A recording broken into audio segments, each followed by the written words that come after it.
Andre DeWall will be discussing and presenting on SAS visual analytics. Andre has a PhD in theoretical computer science from the University of Bristol. He was an associate professor at Northwest University in South Africa, where he was the founding one of the founding members of the Center for Business Mathematics and Informatics. He has done research on data mining, predictive modeling, and he is the co-developer of the AutoGAN modeling node in SAS Enterprise Miner. He's also published a number of papers on data mining and neural networks.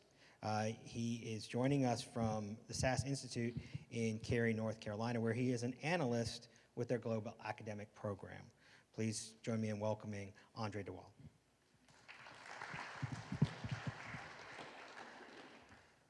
Thanks very much and welcome to this session. So I know I'm the only thing standing between you and your lunch, so I'll try and make it as interesting as possible.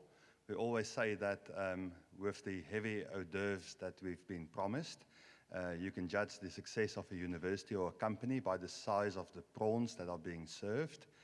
So we'll see what happens at one. So thanks for staying with me, and I was asked to give you a demo of SAS Visual Analytics. So when I heard about SAS Visual Analytics, I thought, okay, isn't a pie chart a pie chart? Why will companies pay $40,000, $50,000, $60,000 for souped up pie charts? What can you do with a pie chart to make it more interesting? But I was very wrong. It's not only pretty pictures, it's then adding advanced analytics on top of your visualizations to really see what is happening with your data. So I have a couple of slides, and then I'll move on to demonstrating visual analytics. So hopefully a couple of things you've heard this morning will resonate with what I'm showing and what I would like to tell you. So first of all, let's talk about the Internet of Things. Then we've heard about big data, how much data is being generated, and then a last quote about interactive analysis and where visualizing data comes in. So we've heard about oil and gas industry this morning and these oil platforms and monitoring the flow of oil and gas and their operations so that they can do preventive maintenance and so they can prevent oil spills and other disasters, also save millions of dollars in lost production. So these oil platforms generate a huge amount of data, and SAS can analyze this data in real time or otherwise once it's stored, analyze to see what happens with your data. Jerry will like this example. So I've got a small little car there in North Carolina, and once a month I get a report for my car that tells me how it is doing and what the health of my car is. So it tells me about the powertrain and the engine and the fluids and so on. But the interesting thing is it also even knows the amount of air in the tires of my vehicle, so 40 PSI. So coming back to the insurance industry, I can think of a worst case scenario for me. This car's got a 0 to 60 timer. And now and then I exercise this timer kind of in a built-up area, 45 mile an hour area, and if Chrysler knows this information, there's just a short step in sharing this information with my insurance company. So my insurance company might then say, okay, this guy from North Carolina is not as safe a driver as he portrays to be, so let's hike up his insurance rates because he exercised the 0 to 60 timer in his vehicle. So big data is here. Companies are going to share data with each other, and we have to be prepared for that. The last example that I really like is the Boeing 787, and I was lucky enough to be at JSM in Seattle last week to be able to visit the Boeing plant and to really see the Boeing 787 being built right in front of your eyes. So this thing is basically a flying computer. It generates 20 terabytes of data each hour. And I think Boeing said that they're going to build at least 100 of these planes this year. So multiply that by the time they are in the air and the data being generated, and it's just huge amounts of data.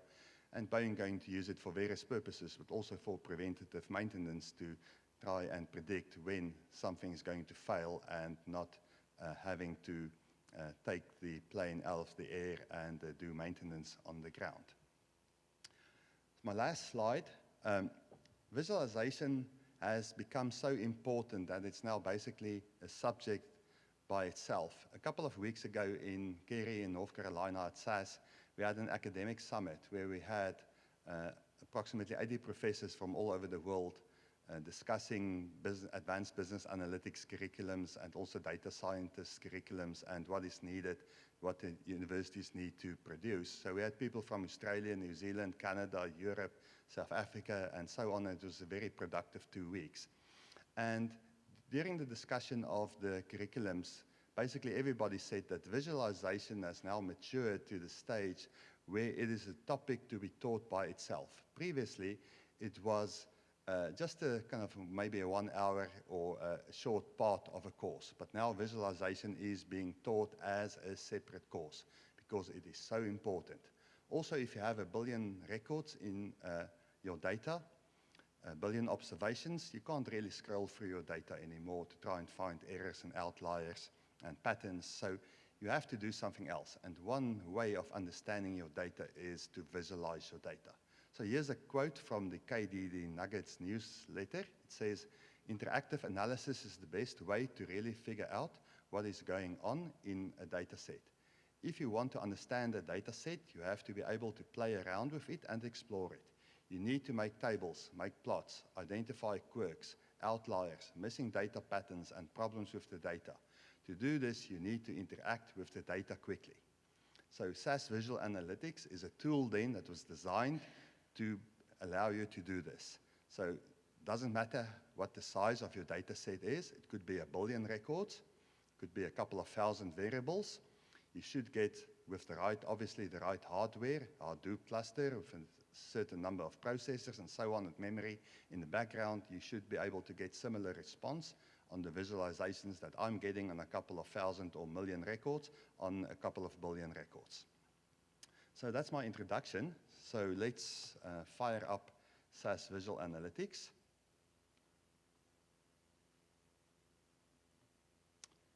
And there we are. So SAS Visual Analytics is a tool for everybody in the organization. We heard the word democratization. And a favorite story I like to tell is a couple of months ago, I was flying on a Delta jet somewhere, and they have these magazines at the back of the seats that you can read. And there was an article or an interview with Sir Richard Branson. You know him from Virgin Atlantic, and he's now got Virgin Galactic, so he would like to make space travel accessible to everybody. So in the article he wrote that he would like coal miners, janitors, and dustbin collectors to be able to travel into space as well. So he would like to democratize space travel. And this tool, Visual Analytics, is pretty much in the same realm of what he's trying to do. This is for everybody in the organization. It's not just for this elite group of data scientists or PhD statisticians that work in the dark offices in the back room. It's for everybody, so managers, even people in call centers might benefit from these tools.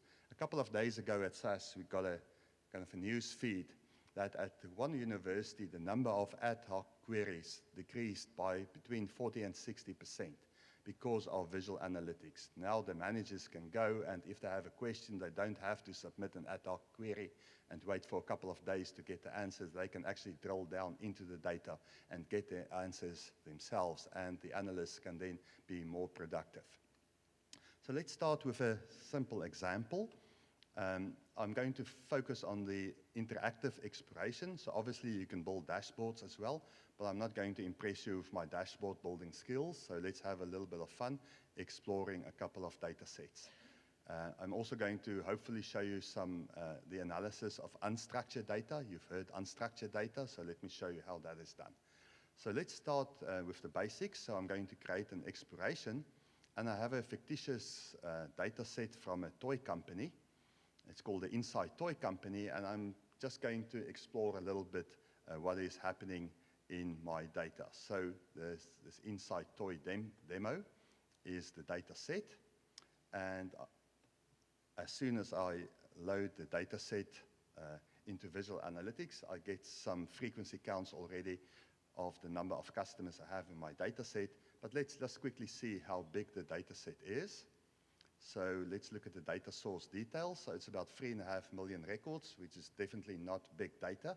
But remember, I'm running everything on my laptop. It's just the risk is too high to try and do something remotely because you don't know what the load on the servers and so on is going to be. So that's my data set. I have some categorical variables, and I have some measures. So let's say I'm not sure what to do with this data set. So let's select a couple of variables. So let's select quite a number of variables. And let's just drag it over to our visualization area and see what we get. So I'm using the automatic charting functionality of the tool. And there we go. So it gives me a correlation matrix of the variables. So I can see whether there's a high or low correlation between certain variables. So the dark colors is just absolute value of your correlation coefficient. So in this case, it's 0.86, and it is between two variables. Let's see, product cost of sale and product material cost. So you might think there's a large correlation. So let's pick one of these cells, and let's say I'm a manager now at a company. So I see this, but I did Stats 101 kind of 30 years ago, so I'm not so sure exactly what a correlation is anymore. So first thing I can do is I have this eye kind of icon at the bottom, and it will give me a little bit more information on exactly what a correlation is. So what does this mean? Correlation is the measure of association between two variables. The strength of the relationship is described as a value between -1 and 1, and so on. So, okay, now I remember what the correlation is. So, but I would really like to see the underlying relationship between these two variables. So let's pick one of these cells and double-click on that. And immediately I see a scatter plot, and in this case I see a heat map because I've got too many data points. And you all know if you have 10 million or 100 million data points, if you try and plot it in a scatter plot, you get this big black blob. You can't see any detail. So here it's just basically my two axes have been binned. And there's a linear trend line being fitted. So this is where the real power comes in of the visualization. Is not just doing the visualization, but then adding the high power analytics on top of this. So here I have a trend line, and it looks like a linear trend, but let's change the fit line. So let's go to fit line, and let's say best fit. And there it looks slightly different. So now I have my high power analytics on top of my visualization. And this is really where it goes. And this is then called an analytical visualization. So let's move to a different data set. So this is basically the basics. At the top, I have different types of visualizations represented by these icons. And I'm going to use different data sets. Hopefully now you believe me that this will really work on large data sets, because it was pretty fast on my laptop on a couple of million records.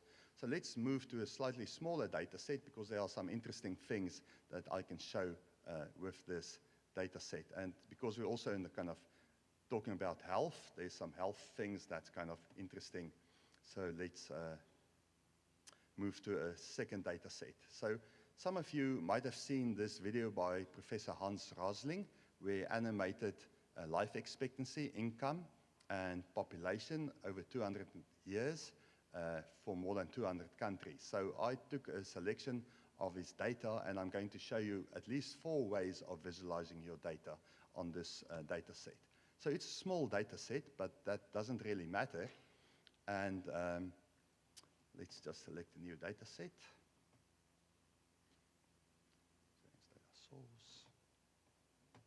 So this data set is called Life Income Population. And I'm going to show you some interesting features. So let's say I don't know how to visualize my data. I have 10 countries. I have 63 years of data. I have income, life expectancy, and population numbers. So let's select everything and give it to the tool and see what it produces.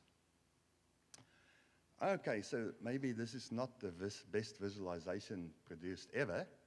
And the reason for that is I have various different scales. I have population in millions and billions. And then I have life expectancy less than 100 years. And I have income 0 to about $45,000. But at least I can see my countries, Germany, France, China, and so on. And I can see that I have kind of time series data, and I can hover over some points and see more details. Okay, so let's try and do this a little bit better to see if we can understand our data. For that, I'm going to add a new visualization, and I'm just going to dock this one at the bottom so that we have more space available. Okay, so I have 63 years of data.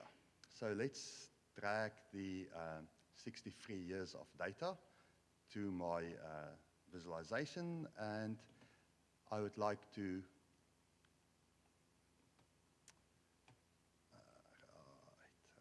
so let's do this another way. So I would like to do a line chart. So this time I'm going to tell it what I want. I'm not going to use the automatic visualization tool. So I have years. That is going to be my category variable. And my measure that I'm going to show, let's look at life expectancy. So in this case, I just see frequency. So I have 10 countries, and therefore I see 10. So this is kind of, okay, life expectancy 750, that's a bit odd. Because now I have life expectancy for 10 countries, and maybe I would like to see it by country.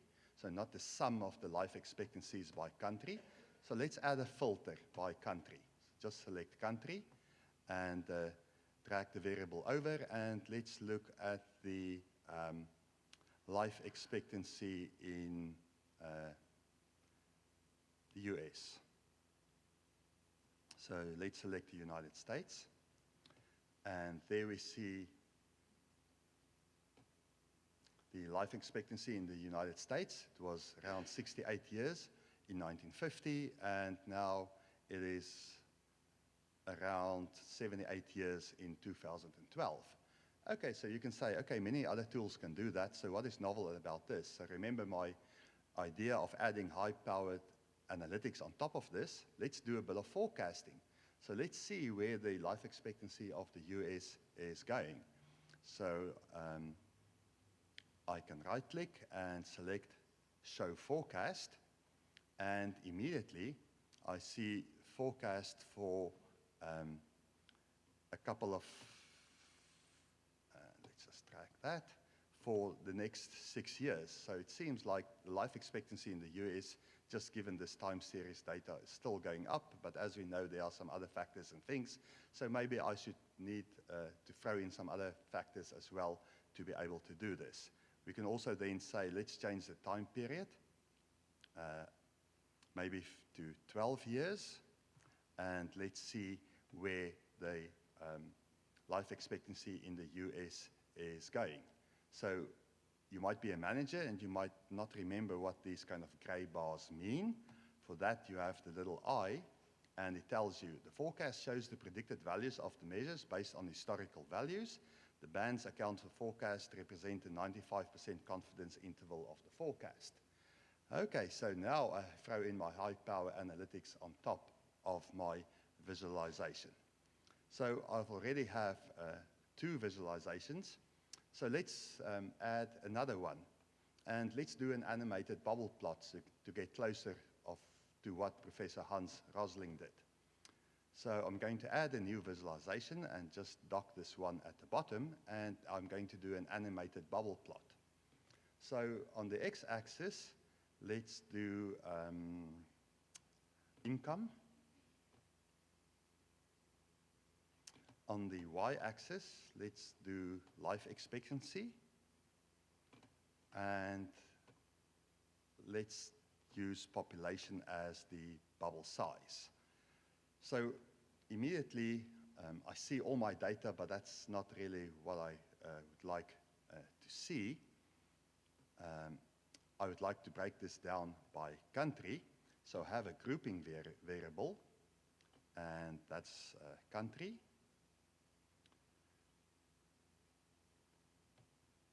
And I only have United States. And the reason for that is I have a filter. So let's show all the data. So immediately I have all my 10 countries.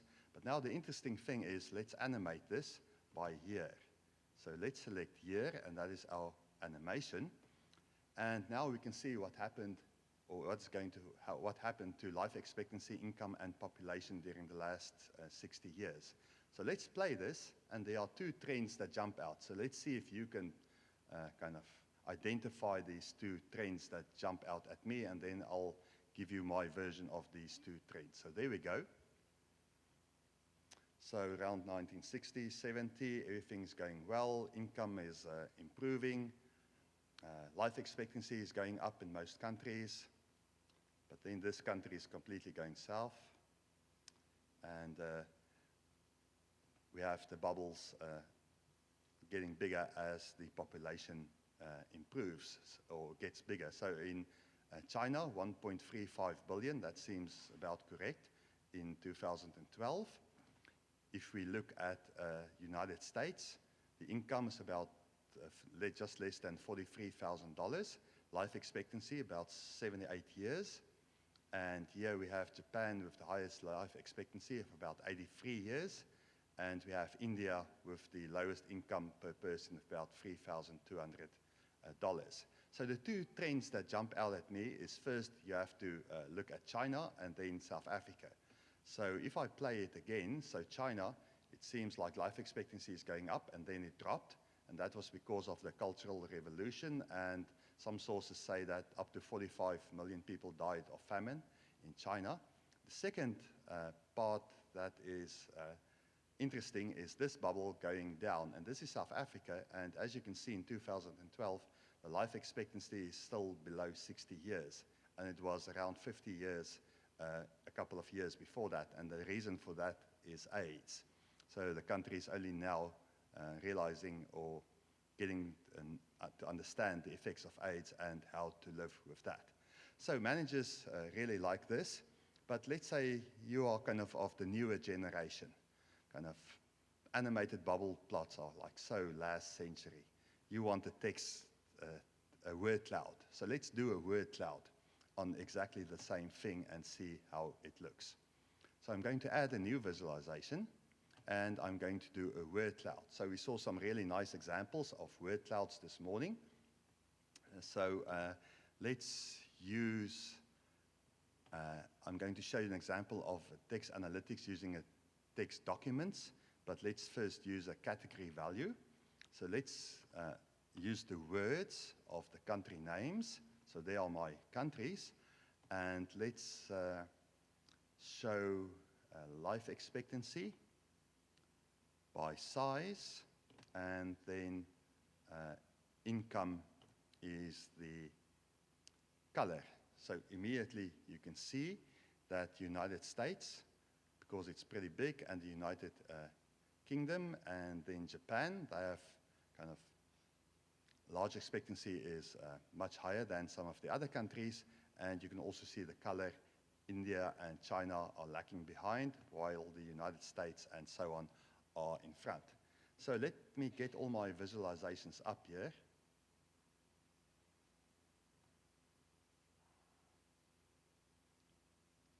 So in about 10 minutes, I showed you 4 ways of visualizing your data. So there's not one that's absolutely correct, but for different groups, you might need to do it differently, and I showed you 4 possibilities of doing that. So let's go back to the word cloud. So you might say, okay, this is kind of easy example. Let's go to a real example using a word cloud on a real document collection. So for that, I have a new data set. And this is a subrogation data set. So this is an insurance data set with just more than 3,000 documents. And These documents are unstructured documents. Those are adjuster notes. So you can always, if you still want to look at the table, force the system to give you a table. So let's look at the adjuster notes. So these are my adjuster notes or my unstructured data that I'm going to analyze. So my first adjuster note is for claim strained neck trying to catch falling product. The second adjuster note is fingers caught in machine. Okay, so this is completely unstructured. So how do I analyze this data? So obviously you can do some text mining, and SAS has a text mining product for doing that. But what is really neat about visual analytics is that you can do basically very simple text mining inside the tool. So what I need to do is just indicate to the system that my adjuster notes, that is my document collection. And I also have to indicate a unique key identifier to be able to do this. So I'm going to minimize that, and I'm going to tell the system that I would like to do text mining or create a word cloud based on this document collection. So in this case, I'm going to do really text analytics, and my adjuster notes is my document collection. So it takes a couple of seconds, and here is now a real word cloud. So I can see at the top, I have a couple of topics being identified within my document collection. So I have one topic with words identifying this topic, so important words. And also the size of the word gives an indication of the importance of the word in characterizing that topic. So I have low, back, lift, and pain, and these pluses just means that it's stemmed words. It might be synonyms and past tense and present tense and so on that was used to create this term. So I have one topic around low, back, lift, and pain, so maybe injuries, people picking up heavy stuff, and so on. Then I have two other topics that were generated. This one is vehicle accident involve motor, so maybe vehicle accidents. And then I can see the most important term in identifying this topic was vehicle and accident and involve. And then the last topic that was identified was finger, door, hand, cut. Maybe some person catching his or her finger in a machine or on the door, or as you can see, machine and amputation, middle finger, and so on. So the previous speakers and the panel talked about unstructured data, and we discussed doctor's notes, insurance notes, and so on. So this is a kind of pretty easy way to get a handle on that unstructured data to try and analyze it. Now, a couple of days ago, it might even have been a couple of weeks, we had this political, what was it called, where everybody got together and they kind of asked all the Republican candidates some questions. What was it called? The debate. Thank you, the debate. So somebody at SAS, and there are some really clever people at SAS, took a transcript of this debate and they analyzed it using visual analytics. So unfortunately, I haven't got the latest details of that, but that might be an interesting exercise. So what this leads to is something called sentiment analysis. So unfortunately, I don't have the latest version of SAS Visual Analytics on my computer, but in the latest version, there's just a little box, a select box, like you have over here. And it says sentiment analysis. Then you can do sentiment analysis. So you could, for instance, say, okay, analyze this debate, whether people thought it was positive or negative, or you could think of an example of Apple maybe releasing their Apple Watch. You could get some tweets from Twitter in a specific time period, and then analyze it to try and gauge whether the sentiment is positive or negative. So as soon as you click that or hit that little button, sentiment analysis is being done for you on this unstructured data. And then it's very undramatic to click that little box over there, but then what you get is you get 3 little emojicons. So you get a kind of very sorry face, kind of a neutral face, and a smiley face, red, yellow, and green. and you'll see exactly which text documents are associated with the negative comments, the positive sentiments, and the neutral sentiments. So this gives you another way of analyzing your unstructured data using sentiment analysis, which if I was out there and I had to motivate why to buy this tool, I think that would be my top motivation for getting visual analytics is doing sentiment analysis on structured data. But maybe I'm short-selling the tool now by saying that. So this is usually a feature of visual analytics that is not being demonstrated a lot because you really have to set it up correctly. We have something here called a stop list. So that's kind of a list of terms that we do not want to see in our analysis. For instance, is and the and are and punctuation and so on is taken out, and those are words that are in my stop list that I do not show. So I have a last example, and now I must think what my last example is. Just a second. So let's look at the data sources. Right, so one of the other features of visual analytics that you probably haven't seen and is also connected to social media is network analysis. So network analysis, you have people connected and liking other people, and you have influential people and so on. And so analyzing these social structures is becoming like a science on its own. And I'd just like to show you a small little example of a network analysis. So in North Carolina, we have some training centers at SAS. We have one in Cary, then one in Asheville, one in, I think, Greensboro, and one in Charlotte, if I'm correct.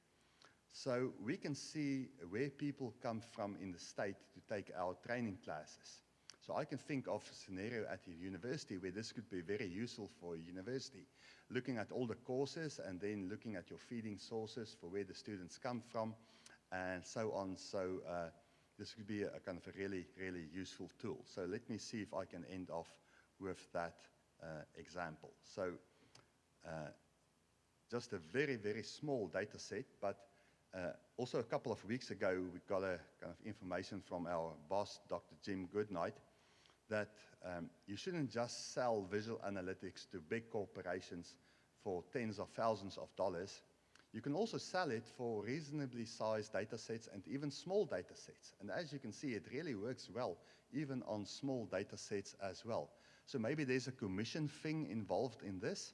So if you sell like to a big company for $1 million, you get big commission. But if you sell the tool for $10,000, how much commission do you get? So that's maybe a reason why the salespeople were kind of focusing on the big companies, and they were not really climbing or getting into the smaller market for visual analytics.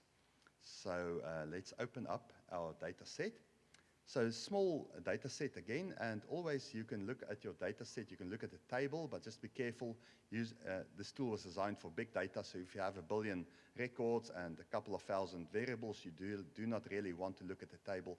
Maybe a very selected part of a couple of variables out of the data set. So I'm going to do a network diagram. So let's see if I can get this to work. So another feature of the tool is that you can very easily build hierarchies, and you can do geomapping. So previously, geomapping was kind of an issue. You have to get your data out of one system and get it into another system, and then you would be able to do your geomapping.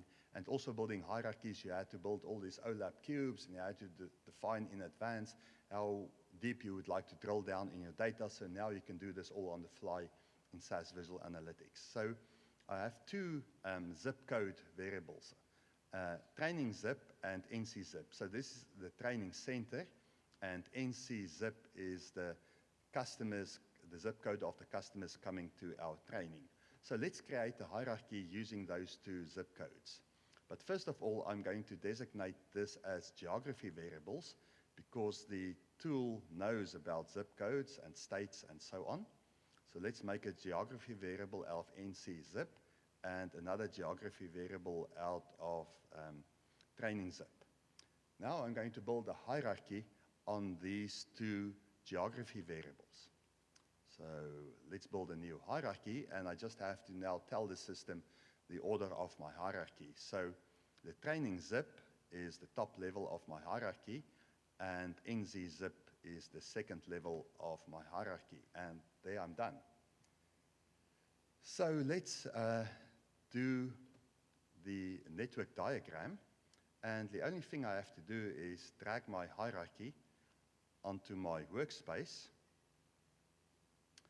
and there I see a network diagram of my training centers and all the customers coming to my training center. But maybe I would like to add a filter so I can be selective in the cities I use. So let's add a filter on training zip. So here we have the 4 training centers in the United States, in North Carolina. And maybe there's some interesting patterns in this network diagram. So one I found was that some customers sometimes go to one training center and sometimes go to a different training center. So what might be the reason for that? So let me just show you. So I'm going to select only 2 of the training centers. And here I can see one customer in this zip code going to 2 different training centers, and the other customers basically all going to one training center. But wouldn't it be really nice if I can show this on a map? Because the system knows about zip codes and geo-mapping. Here I can see a map of Asheville, that's our one training center, and the other training center is Winston-Salem, and I think I can drill down. So a person from Statesville went for some training to the one training center, and the other time he or she went to the other training center. So I showed you here how to do geo-mapping and also how to build a hierarchy, and you can build a hierarchy as many levels deep as you would like. You can then also drill down on the hierarchy. So for instance, I can double click on my training zip, and if I am in the right, I can drill down one level, and as you can see, I drill down on that level, and if I had another hierarchy, I can pick one of these and drill down maybe the companies in that zip code that attended our training courses, and if I would like to go back, I can zoom back to the top level of my hierarchy, and let's just show everything we have on this map. So there's a map of North Carolina with some of our training courses and where our customers came from. So that's about what I have time for. So hopefully this gave you a kind of a brief view of what visual analytics can do. So remember, this is a tool designed for big data. You should get pretty similar performance even if you have a really, really large data set, obviously with the right high-performance computer in the background. So maybe one question? I can't believe it was that good. So no questions. Okay, thanks very much. Let's go and see how big the prawns are.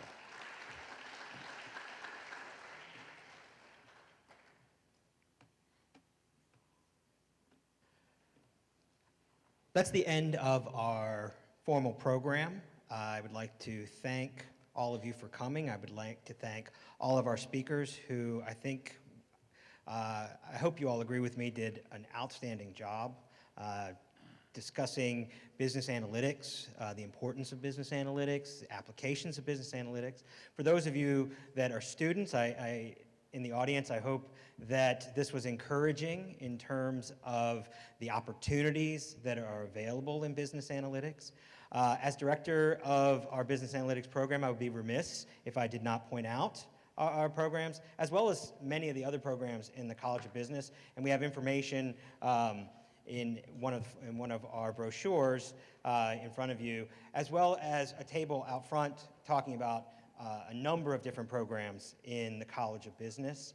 I'd like to thank our sponsors once again, SAS, for providing excellent speakers, to the Monte Ajuda College of Business, and to our corporate sponsors, Progressive and Key Bank.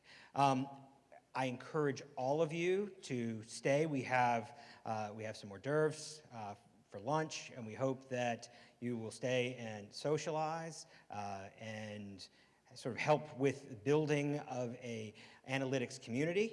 And with that, I will end our program, and once again, thank you for coming.